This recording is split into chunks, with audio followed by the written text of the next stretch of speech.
Hey everybody, welcome to my channel. Today is March 11th, 2024, and at the end of this month I'm getting ready to start my mowing routes. So that means it's time to do some maintenance on the equipment, get everything greased and ready to go. So today we're working on greasing the caster wheels and the cutting deck, and really anywhere that has a grease port, we're gonna put some grease in it because I haven't done it in a while. So I'm gonna walk you through step by step how to do that on a Scag V-Ride.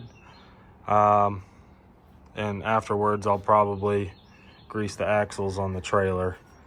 But first things first, we're gonna take this outside, open up this protective plate and get all these leaves and stuff out of here and kind of clean it up a little bit and get that ready. So all right, so we've got her a little bit cleaned up. The one tip I will give you before you start doing this is to lower your deck all the way down, and that'll give you a lot more clearance to get to your grease points. Now I'm going to tell you the Scag recommended intervals for greasing these fittings. However, me personally, I am horrible about following the recommended intervals, so mine have not been done anything close to what they recommend. And I've got about 650 hours on this thing. It's been fine so far. I'm sure it won't be at some point, but you know, if they tell you weekly, it's not going to be the end of the world if you don't get to it for a while. So you've got on your cutter deck spindles, you've got a grease point on that spindle. Come around to this side, you got a grease point on that spindle. Scag recommends you do those every week or every 40 hours. Your caster wheel bearings, let's see if I can flip this around. There's a grease point there. And on this one, also got a grease point there. Those are bi-weekly or every 100 hours. I can't remember what they call these, bell arms or something, these deck bell arms, something like that.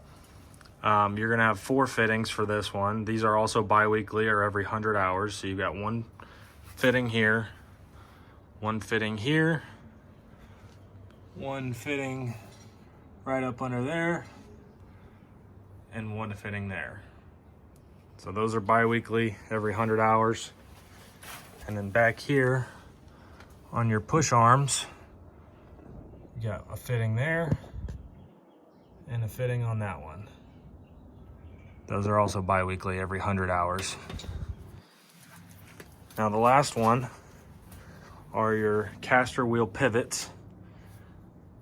As you'll notice, there's not a grease fitting there, there's just a plug. These are every year or every 500 hours. I have not done these. So today will be the first time I'm doing them. Now,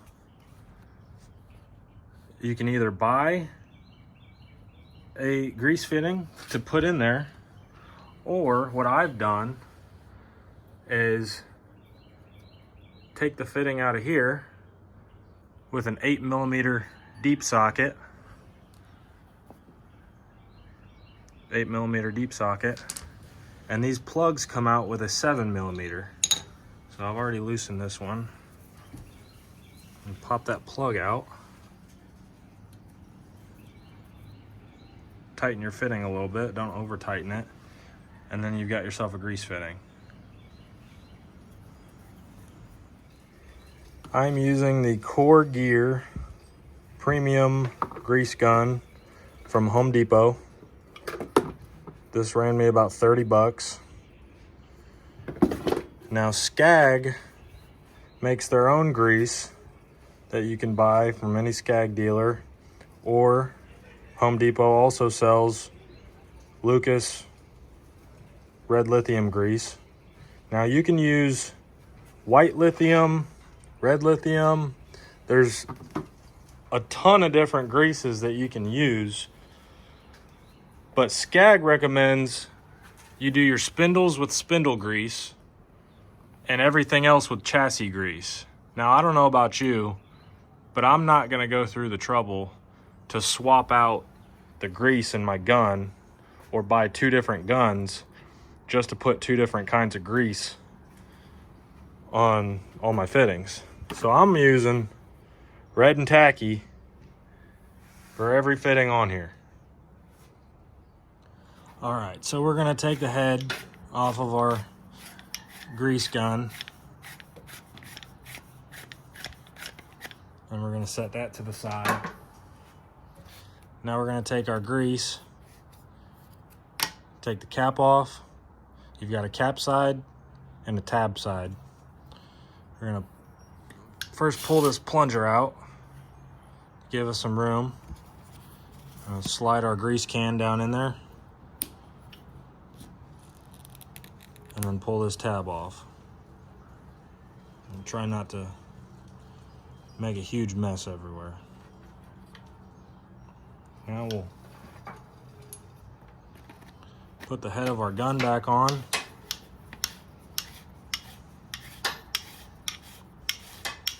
And you don't want this extremely tight. I usually go hand tight and then back it off a little bit. And then close that plunger back in there. See, if you get that super tight, then that plunger doesn't want to go back in.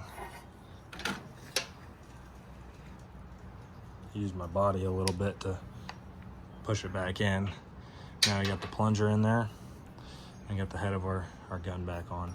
Now we're gonna prime this. We're gonna get a paper towel or a shop towel or something, and we're gonna pump it until grease comes out.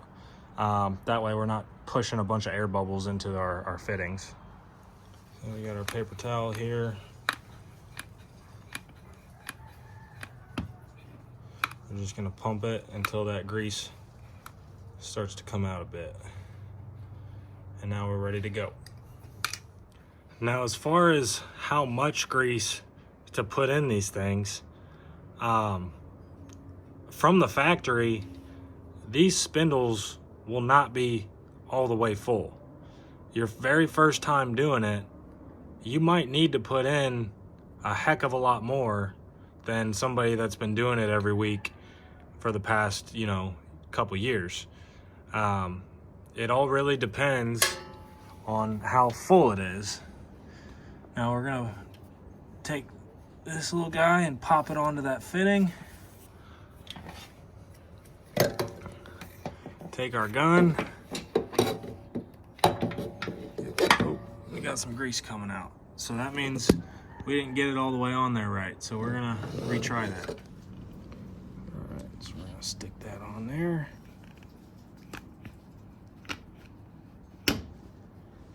Now with these, you can see that new grease coming out the side here. Again, it should not be coming out from where you're connected to, but it should come out the side there. Some people like to go a little bit past that point and push out all the old dirt and everything, but I'm gonna stop right when I see that grease coming out the side. Now we're gonna take this at an angle, twist a little bit, and pop it off. So there's grease coming out the side there. There's grease coming out the side there. This one's got grease coming out the side. I'll show you these back ones. These are a little bit harder to show. If I zoom in and focus, there's the grease port, and then there's the grease coming out of the side. So I know I got enough in that one. Now for the spindles, your grease is gonna come out the opposite side of where the port is.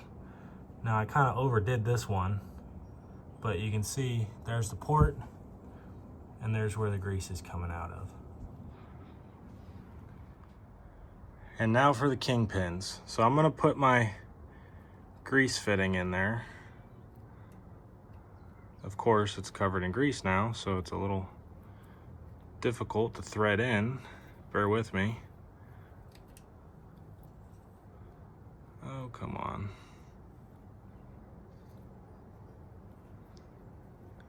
There it goes. Okay, so we're gonna tighten that a little bit. Now, these Kingpins aren't like the others. They don't really have a spot for the grease to spill out of and show you that you're finished.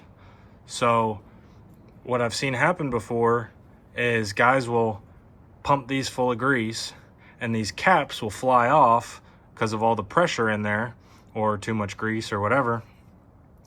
And the cap will fly off in the middle of the job and it'll get lost, and then you get dust and water and all kinds of stuff in there. And then eventually this pivot will seize up. So what we're gonna do is take a flathead up under here with a hammer and pop this cap off so that we can fill it. All right, so now we got the cap off. That was stupid easy. Probably took me all of 10 seconds with the flathead and a hammer. Super easy.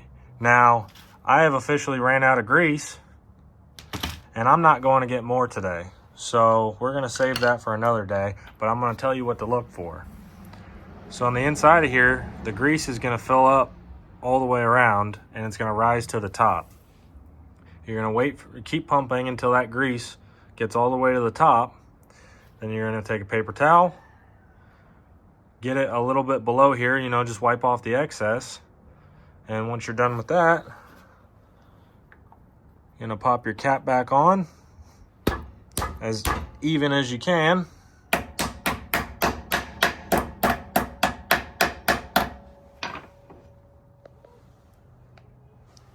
And there you have it. There's all your grease points, intervals, what to look for on the Scag V-Ride II. And now you're one step closer to getting ready for mowing season. So if this video helped you out, if you enjoyed it, please leave me a comment. Any questions, I'll try and respond, and have a great day.